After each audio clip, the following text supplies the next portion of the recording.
This is ContactTalkRadio.com. Consciousness in action. And you are taking action into your consciousness by tuning into Contact Talk Radio. And on TuneIn.com, Ping.fm, and UpSnap Mobile. Contact Talk Radio. Welcome to Transformations with Tara Sutphen. Tara Sutphen is the author of Blame It on Your Past Lives, Soul Agreements, and The Abenda Chronicles. Grammy-nominated audios, videos, and MP3 series. You can find these MP3 series now at TaraInsight.com. Welcome to Transformations with Tara. This is Tara Sutphen. And my guest today is Sandra Bolognia. Am I saying that right? Absolutely.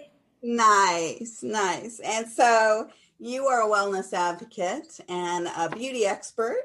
And thank you for being on the show. Thank you for inviting me. I'm honored. Yeah. So, anyway, they were saying that they call you a Renaissance woman. Do you reinvent yourself every few years? Tell me about that. Good. Yes, actually. That's a good way of putting it. Thank you for being so perceptive. Yes. That seems to be what I do. Because now, whenever I teach people, I said, well, at this moment in time, this is what I believe. Yeah, right. Because who knows what I'm going to learn tomorrow or today. Right. So you had a terrible accident and you were a teacher and you had a terrible accident in the classroom, and that's where you got into all the naturalness, right? That's right. That was about 20 years ago. Mm-hmm. I fell in my classroom and hurt my spine, 3 vertebrae. And work comp medicine just didn't do the job. Yeah. So I found, all the medications I was allergic to, thank goodness. I had allergic reactions to everything. So some friends of mine told me about this, and they came to the hospital and put these oils on my spine. And I had just had a discogram. I don't know if you know what that is. It's like a spinal tap that goes through the spine, and then they shoot this radioactive stuff in you to see what's broken. Mm-hmm. Yeah. I mean, I was in so much pain after that because my spinal fluid was leaking. So these friends had been telling me, and I was skeptical. So I said, come on over to the hospital and put these oils on my back. And they did. And the room smelled like a pizza parlor when they were done. And I didn't have pain for 12 hours, which is the first time in 9 months I had no pain, let alone 12 hours. So I said, whatever this is, I'm going to learn how to do this. And then I went and learned how to do it and taught massage therapists to do it to me. So that's nice. And so it brought you out of this. It did. Chronic. Yes. Mm-hmm. Yeah. That's really good. So they wanted to do disc fusion on me. So I didn't have to have surgery. Oh, good. That's good to know too. I mean, a lot of people are in that sort of pain, I mean, it was just from a fall in the classroom. It wasn't even a car wreck or anything. There's so many people who have really terrible pain, I know. So this is Jason D McKean. Hi, Jason. I didn't Sandra? introduce you, Jason. Oh, right? My goodness. I'm just sitting here like this, just extra person here. It's like.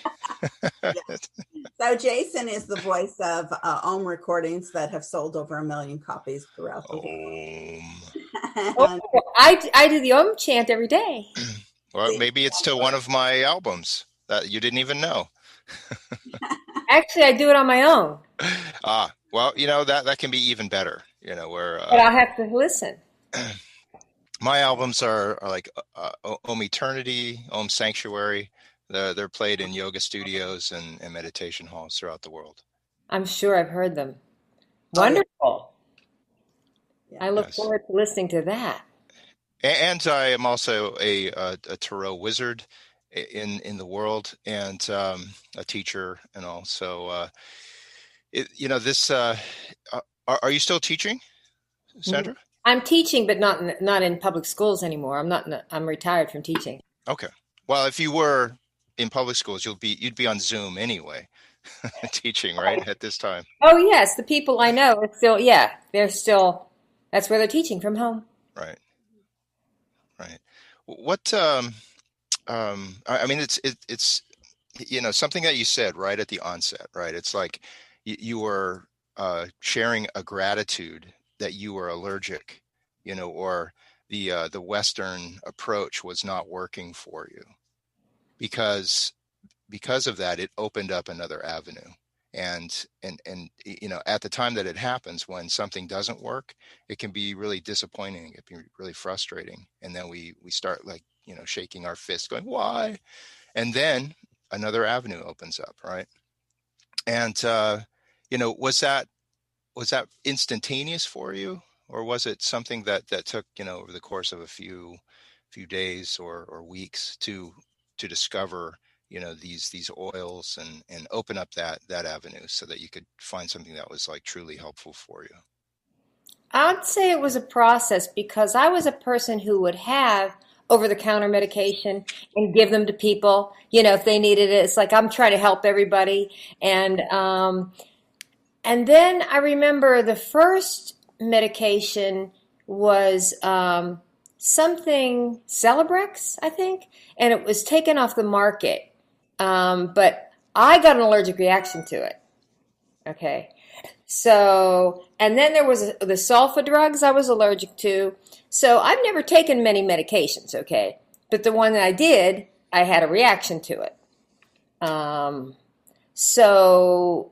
then they wanted to do a steroid epidural, right? Like a series of 3. And after the first one, I said, there's no way that's going to happen again, because I just didn't feel good from it.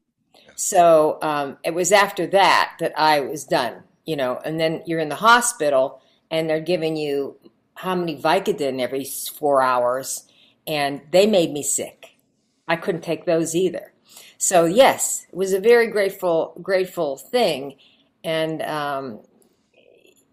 you're right. I guess I was very sensitive. And it was a process of understanding that, what's happening here. There's got to be another way. And if it wasn't presented to me, I wouldn't have known another way. Right. You had just stayed in chronic pain. Well, yeah, I would have been bad. Yeah, for sure. It would have been bad. And, and that happened to me again a few years ago. I broke my leg, my ankle, 2015. Were you parachuting? Were you skiing down a mountain?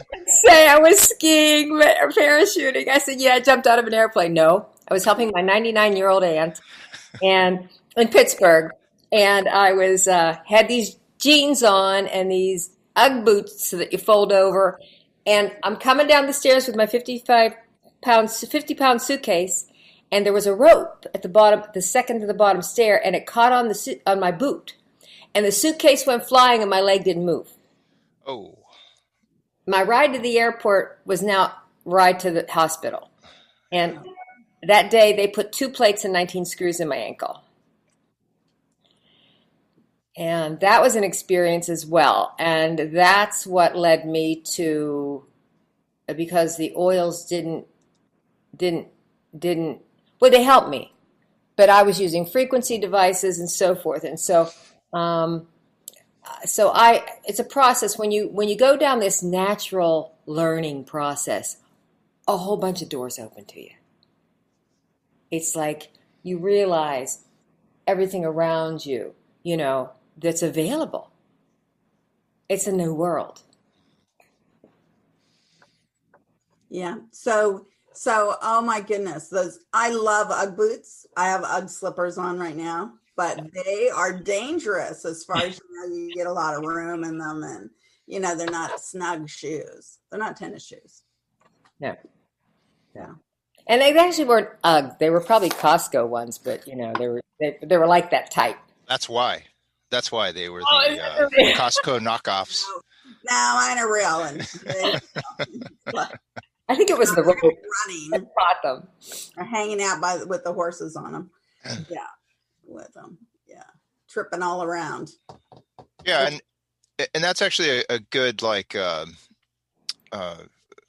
way of seeing how the Western medicine, it's like they kind of put back your bones, the breakage of it, but utilizing other complementary medicines too that can help the healing process, to speed it up. But it's like your body has knowledge. Your physical being, has knowledge about how to heal. It's like we do our part in setting the bone straight so that it's not going to mend crooked or anything that's going to create problems down the road. But the body, it can just takes a little bit of time to mend itself in that regard. Yeah, and that was a learning process too, and you're right, absolutely. Yeah, there is a place for modern medicine, and it's reconstructive surgery, mostly. But degenerative diseases, there's nothing there really that I'm aware of that is helpful. To me, anyway. Right. Yeah, no, the Aborigine, they believe that if you have anything wrong with you, you throw it into the earth, and it's gone. And it's a practice. They're like the oldest people, the first people on the planet. And it is interesting, their theories on things, that you don't have to hold anything. Don't hold on to it. Absolutely. Yeah. Absolutely. And just going out in your bare feet in the ground is healing. Right. It's connecting to the planet because we came from there. It's all there. That's where we're going back to, and that's where we came from, and we're part of it. We're part of it. And the sooner we are aware of this and sensitive to this, the easier it will be for everybody to live together. Yeah. So did this lead you to writing about your experiences with alternative medicine? Do you share that in some regard? I'm more of a talker. So you have essential oils. So you do the oils. Mm-hmm. Yeah, tell us about the oils. Well, the oils, let's see. I got a couple bottles right here. Just happen to be. Of course, they're everywhere. Frankincense and Copaiba. Okay. Oh, I know why I had these out. I hit my head yesterday. What? I know. I was on the floor and I got, knelt up. I was kneeling on the floor doing something with a lamp, and I set up, and the door handle, it's not even a doorknob. It's one of those long things. Yeah. And I'm there, oh boy. So I ended up putting tons and tons of oils on my head. And it's frankincense and Copaiba. Copaiba is like a frankincense from South America. So supposedly every continent on our planet has a type of frankincense. What's the main property of frankincense as far as in regards to healing? Well, it's a spiritual oil. It's anti-tumoral. It's anti-inflammatory. It's a blood-brain barrier. And Copaiba is one also that comes from South America, and this one comes from the Middle East. And then supposedly balsam fir in the United States and this continent. And so there's different, I think all of us in different parts of the world have different things that work in a similar fashion, And so these are, it's like, let's put it, frankincense is the father of all oils and lavender is the mother, kind of thing. And they're used topically, yes? These can be taken internally as well as topically, but and diffuse them in the air. So I'm usually diffusing, especially in the last year, constantly diffusing in the air. But I think with all that's sprayed in the air and everything that's going on, you can control your home climate, So you just change the environment, change the feeling, and change the actual molecules in the air by diffusing the essential oils. So, yeah. But you're saying that like having like a room or part of your house that you can just create that environment with it. But it's a lot harder to just take that out into the world. Well, it's in my whole house. Every room is like that in this house. However, like I have a salt lamp in every room and crystals in every room, and but I am, Jason, setting up a meditation room right now. Yeah. Yeah. And what do you have set? What sets it apart? As far as what are you putting in there that is special? All my the interesting thing is that all my backstock of oils is in there. Okay, so there's a couple hundred bottles of oils, not opened, all right, and open. Yeah. And I make jewelry with gems, okay, and all my backstock, all my stuff is in there. And I got this big beanbag chair, that I wanted. I don't know what, but and I put it in this room because it's movable, and I put it in this room, and a TV that I can do Gaia on and exercises on. And I'm in there, and I'm thinking the energy in this room is incredible because there's all those gems and all those oils, okay? And so I said, and it's in the middle of the house. So I thought that was a good central location to have a meditation room. So I'm setting up my lotus lamps with various colors and a chakra scarf. So yeah, I'm meditating other places now, but point is that's just going to be my room. Haven't done it yet, completed it yet. Right. Yeah, it sounds nice though. Mm-hmm. Sounds really nice. Yeah. Sounds like a total sanctuary that you're creating for yourself. Yes. Which is so nice. It's nice when people can do that. Not everybody has that, luxury. They have 3 or 4 kids and, running around. But they can still do it. You can do it. You can meditate anywhere. That's right. Self-meditation or with visualizations. Now you leave anyway, right? Yeah. Yeah. Just don't meditate while driving. Right. I mean, closed eye meditation anyway.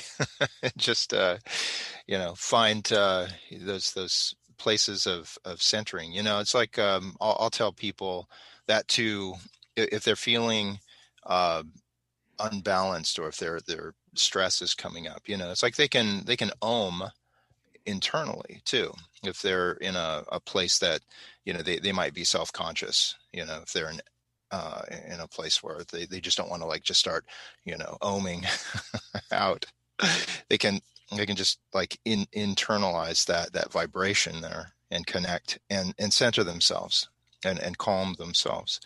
And that's usually when you need it most is like in those times when you're starting to feel a little anxious or the stress of just modern day life is getting to you.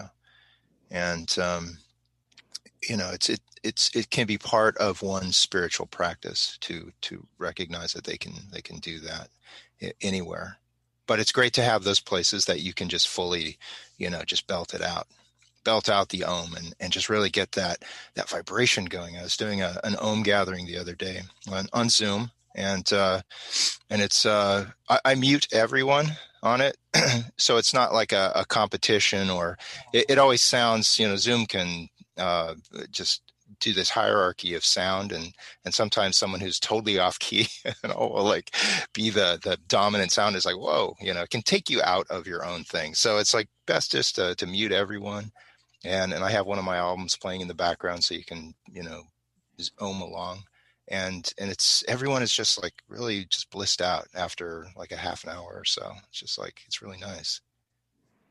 Well, actually, that's when I just started. I mean, I've done Om chanting before, but not daily. And so earlier of 2020, I was getting anxiety. Yeah. So, okay. Rest of the world. Yeah. Well, I mean, I'm there, what is this, that's going on? And so meditation is how I controlled that. Right. Well, And you're very empathic. That's why you're sensitive to the drugs and everything else. So, your neighbors, you'd be picking it up. Oh my gosh, they're, worried out of their minds, because, everybody was worried out of their minds around, everyone. absolutely. And so that's really good that you start to, you start to panic a little bit, and then you do something about it. It's great. I wish more people would understand that. Is just go into your wellness. Whatever it is that makes you well, create it. If it's eating apples every day, or even, eating more vegetables, or, being as quiet with yourself, doing some art, laughing with your kids.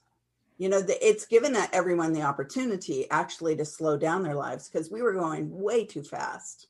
And now it's a little bit too slow. So hopefully everybody gets back onto a nice level of living upcoming and can stay there.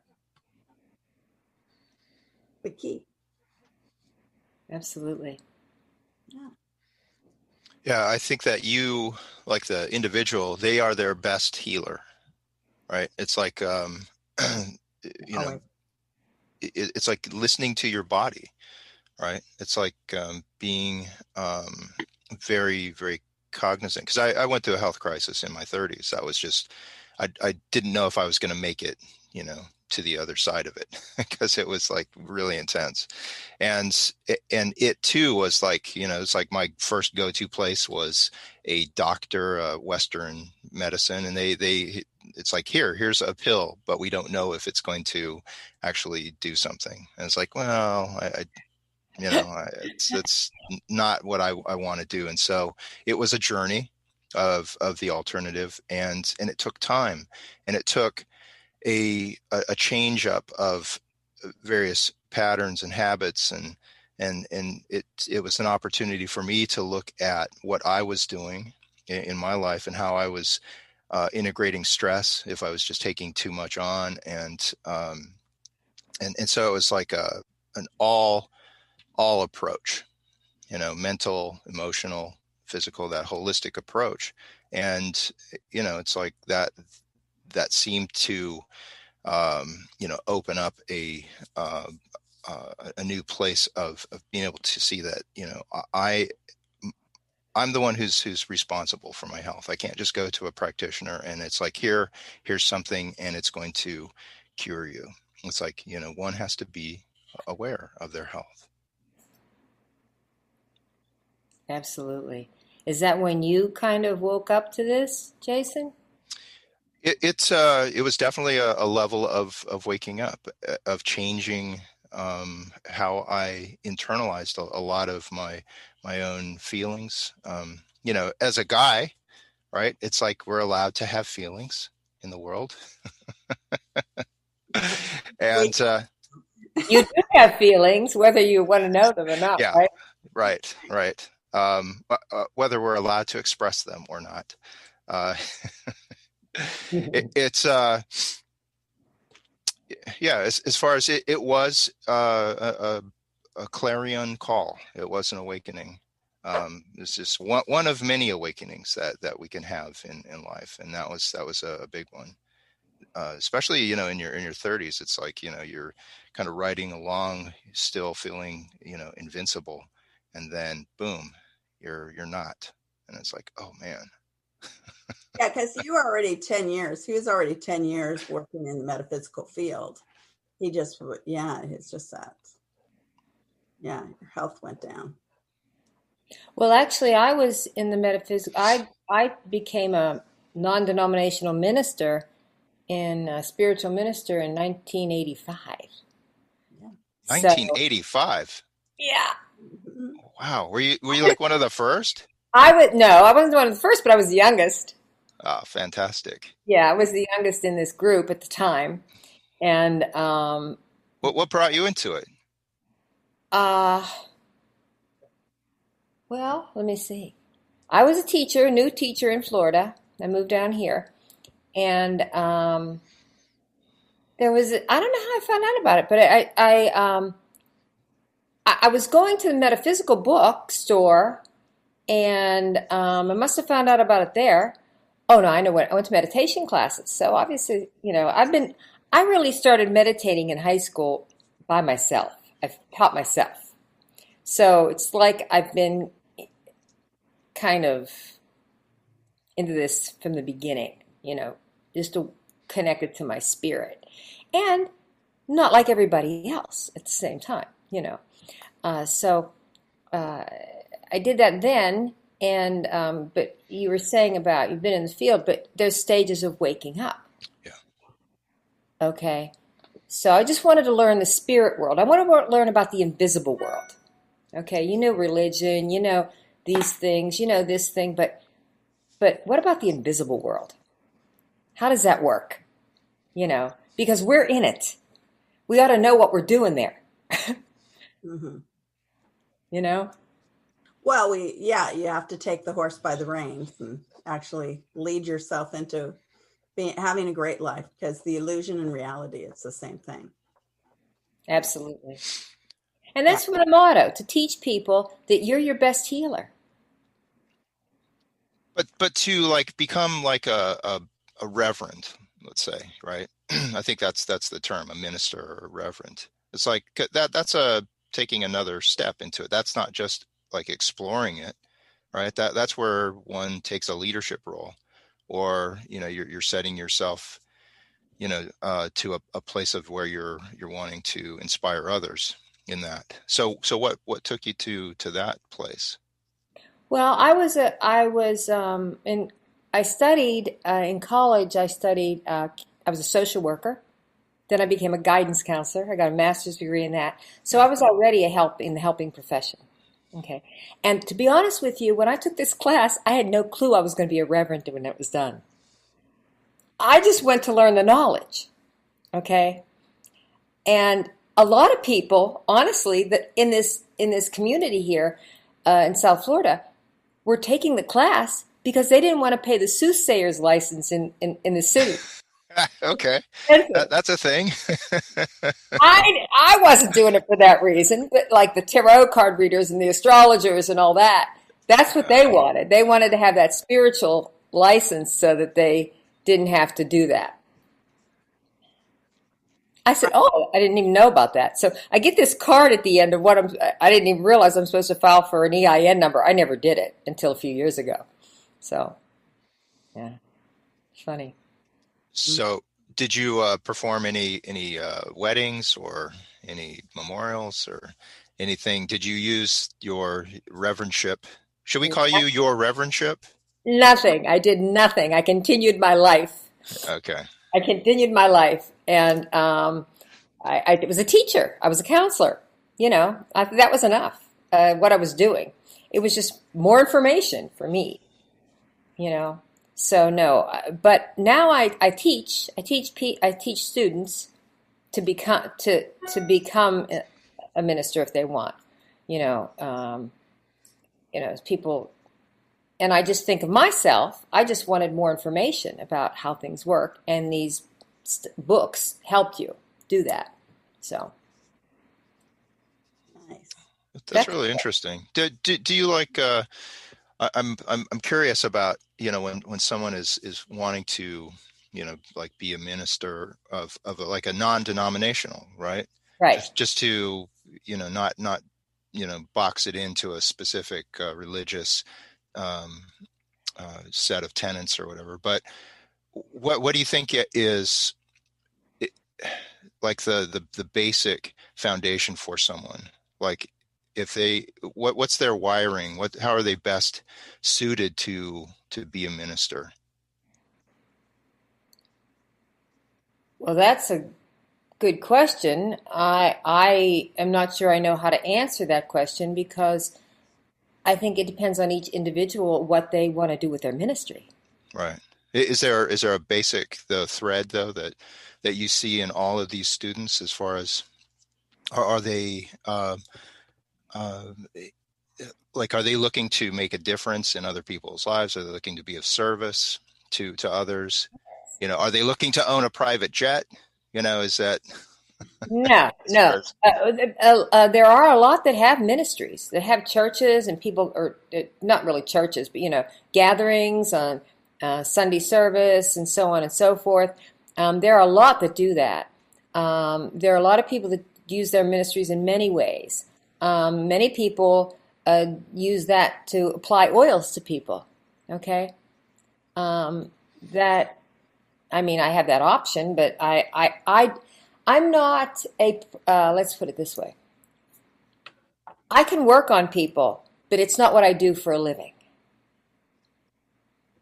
Okay, I'll teach you how to do it. I'll teach you how to do it to your husband, you and your husband to do it. I'll teach these people how to do it so they can do it on each other. That would be better. And you purchase the products, and that's the way it works, for me.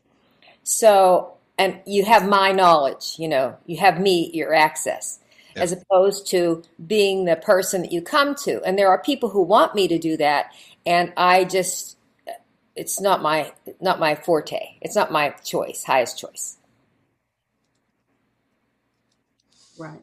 I do it, but, and I like to share with people. I like to do trades of services too. Yeah, I've gotten many a reading, from astrologers and rune readers and Akashic record readers and all through trades. And it opens up your own knowledge of what these other modalities offer. If they're different from, like in my case, tarot. It's like, Tara, do you,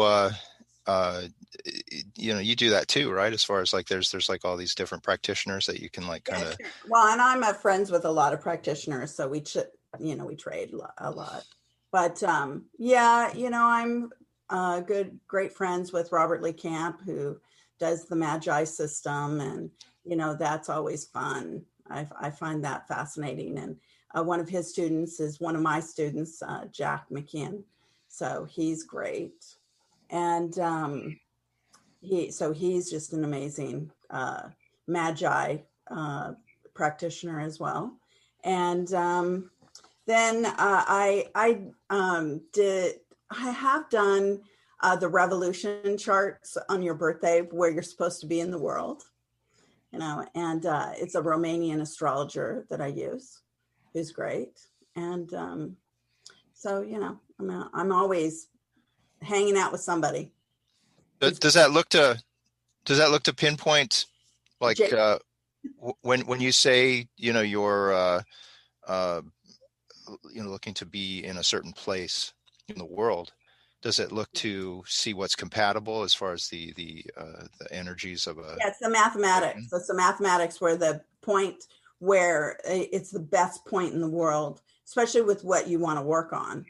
That they like pinpoint it. And I could pinpoint it too. It's just a fun chart to do. Yeah. And what's the Magi system? What's that? Magi system is the playing cards. But it's an old Egyptian, secret society. Ah. Yeah, so that they've been bringing it back. Robert Lee Camp, he's very well known. The love cards, destiny cards. You've probably seen the books. Probably. They're huge. They're big books. I have books and cards that I haven't opened yet, but Yeah. But I'm wondering, Jason, what's your favorite tarot card deck? What one you like to use? I use, in fact, I have it right here. The Wizard's Tarot. Okay. It's published by Llewellyn. It's out of print. They have online. When something is out of print, the prices are like, just there's a weird range. You can get it for like a used deck for like $100. You could get like a new one for $2,500. Through the eBays and all. And I've got about 7 decks of it, because it's one that I began with, and because I am the tarot wizard, and it's something that what I love about it. It has like some Rider Waite aspects to it. It follows, Rider Waite was what 100 and some odd years ago. It kind of like set the standard for a lot of decks are based on it, enough to where there's this familiarity, as you look at all of that range, that spectrum of human experience. And it's like, the tarot deck, a good tarot deck will cover that range. It doesn't just like focus on the unicorns and rainbows of it, right? It'll have the depth of sadness and it's life and death. Yeah, right. And that's where you have your most information when you're reading for someone. And the Wizard's Tarot it's a little bit gentler. There's like, the person who's laying out in the field, with the 10 swords stabbed in their back, there's no blood, and it becomes like that more symbolic aspect of the mind or the mindset that one can get stuck in. And I find that is great for, people who are being introduced to tarot, who haven't had readings at all in their life, and to, have like really graphic kind of images, gory images and all that can kind of like, like scare some people. And I like to demystify it. And, just like Om can be a daily practice of clearing and setting the stage within, one can, pull a card or 3 or whatever as a meditation, something to think about, something to open up within their own day, and just deepen a relationship with spirit. It's all it's about anyway. It's about deepening our own relationship to the divine on a daily basis, so that we're not getting too ahead of ourselves as far as keeping a presence of being. That's right. That's lovely. Thank you. Yeah. What deck do you like? Well, you know what? You've woken me up. I haven't got my runes out there in the back of the drawer somewhere, and I have a deck that's old, and the priest at the Palm Beach Presbyterian Church is the one that got me into that, believe it or not. And Mother Peace. Oh yeah, the Mother Peace cards are nice. I like those cards. They're round, they're round, they're feminine, And there's another deck that a reader, a friend of mine, and this woman, I met her in an astrology thing. I did astrology for like 30 years too. So I met her, and she wanted to do a reading for me. She just wanted to. Okay. And she gave me a deck, and I don't remember what they're called. I don't remember the name. I haven't gotten them out for a while, so I forget. Mm-hmm. Yeah. I'm always attracted to the Italian decks. I use Scapini and Marchetti. Yeah. Are you Italian? No. Yeah. Are you Italian, Tara? Am I? Mine's 57. Married. I am. I'm 100% Italian. You are? Oh, yeah. Nice. No. Yeah, we don't know. I don't know. I did have my DNA done just recently. Yeah. Yeah, it's been, so I haven't gotten it back yet. Oh, so you haven't discovered anything about it yet? Well, no, basically Swiss and Spanish and I don't know, from Spain and Scottish, and so we'll see. We'll see what happens. I don't think I even know the Scapini deck. Maybe I do.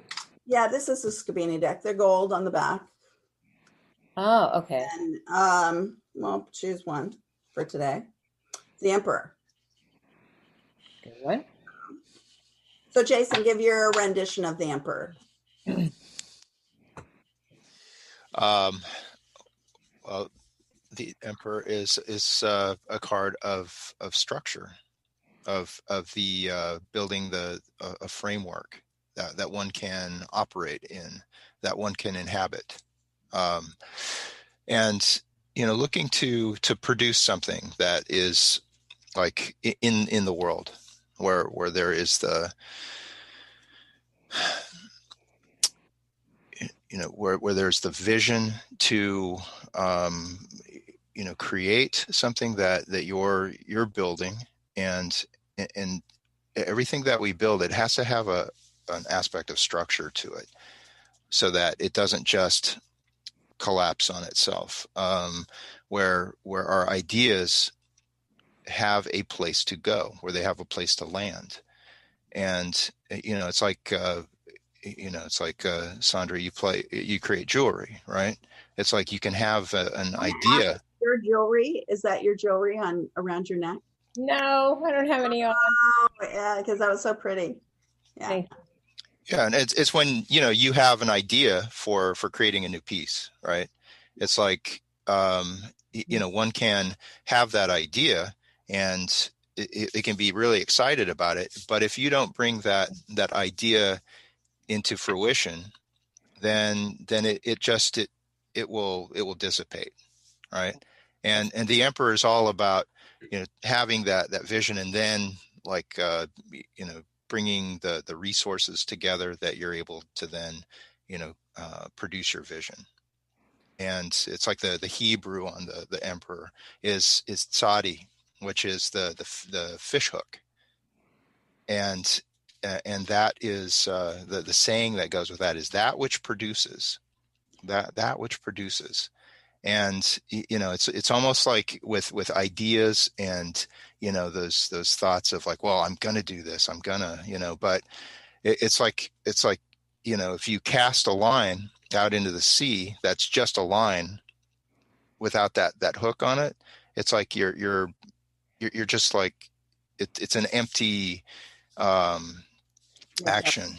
You're not doing something to actually produce something. And so by adding that hook to it, that's when you're able to bring things to you to start manifesting and sustaining yourself in the world and start creating things. So the Emperor is, they say that that relationship of the Emperor and the Empress, it's like the Emperor builds a house, the Empress makes it a home. And so one needs that structure so that one is able to fulfill their dreams. And so, being able to think about what you need in the material world, so you can bring those things together and create your vision. And so that, as a jewelry maker, you can have that finished piece there. That's the it's the relationship of the Emperor and the Empress together, but it's like one cannot just be in that dream space or that place of spirit without activating it in the world. Yeah, creating it and manifest. What a beautiful interpretation. Yeah, that's the long answer. Wow. Right? If you went to a website, it would probably just say structure, divine masculine. That was incredible. Beautiful. Thank you. You're welcome. Wow. You're welcome. Yeah, that boot camp did you well. Yeah.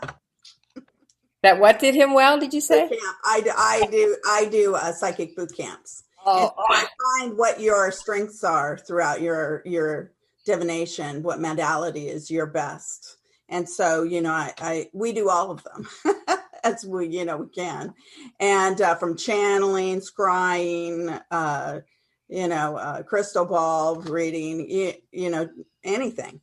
We try it all. But, Jason was just fabulous, as far as counseling and just so, he's so good at talking to people. So it was just a natural, because he'd been behind the scenes producing. Jason's just a master in creating product and all this intellectual property. I mean, he's created many people, and all the music and stuff like that. So Jason came out of the curtain really and presented us with now his wisdom, which has been fabulous. Thank you, Jason. Thank you, Tara. Tara's a great metaphysical drill sergeant as far as her boot camps and all, as far as, just whipping people into shape, as far as, being able to help them activate their intuitive skills. And I don't know. Well, the way you interpreted that, maybe we'll see a Jason McKean deck. Right. Wouldn't that be nice? He should. Right. He should, because he's really great at art. He is the artist, so he should be producing his own. Yeah, I mean, it's like Tarot wizard deck. They're all wizard cards. Yeah. With you could really do it nicely. Yeah, well, I'm open to how things unfold as well. I started writing a book because it was I was looking at the mechanics of it, and that too is part of the emperor. It's like making sure that you're taking what's inside yourself and putting it out into the world, and what I'm doing is I'm dictating the book instead of sitting there writing it, because I resist that, just sitting there typing it. I'm just into my headset. I'm just saying the words, and it's like on the screen, those words appear in a text, and it's like there's some stop and start, and it's just everything you say. If you don't have an idea fleshed out, and then you start just rambling, all of that is showing up too, and it's like one sentence. Yeah, and then you say, wait, stop, and then it says, wait, stop, and it's like then you start to curse, and that comes up, and it's just like, oh, geez, you have to discipline yourself too. What you want for dinner? That's the same when you speak to text. When you speak to text, if you don't say period, it becomes a big paragraph. Yeah. Right. Yeah, it's a fascinating process, and so being able to focus in and hone in on one's what it is that they want to say, how it is that they want to express it. So someone like yourself, Sandra, where you say you're a speaker more than a writer, that can be a good fit as well. If you're wanting to share information that you're not just going to deliver live, that you want to be a little bit more concise, and where anybody can access it, then that's a thing. Well, thank you. Yeah, and I have told people to do that myself. And I did want to write a book once. It was a long time ago. But you're right about that. I think that I have written. I just haven't done it much, Yeah.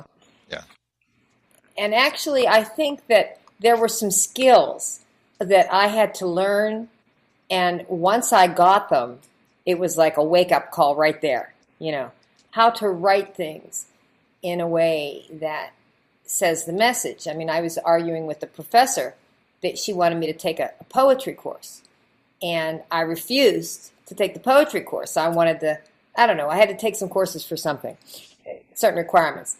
And after I understood why she wanted me to take the poetry courses, because you get, in less words, the message across in a poem, because you have to have time and meter and rhyme and all that. And so it was a good lesson to write poetry.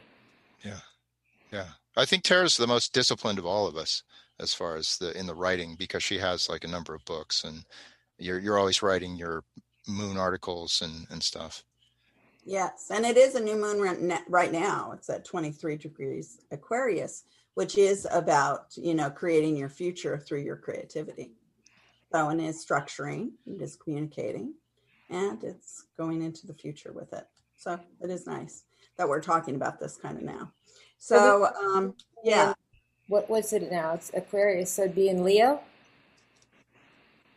Yeah. Well, not the new moon. The new moon is conjunct. Oh, the full moon would be Is opposition. Yeah. So so in 2 weeks, we've already been through Leo. Yeah. Well, wait a minute. No, we're going to be Leo. We'll be in Leo the 27th of February.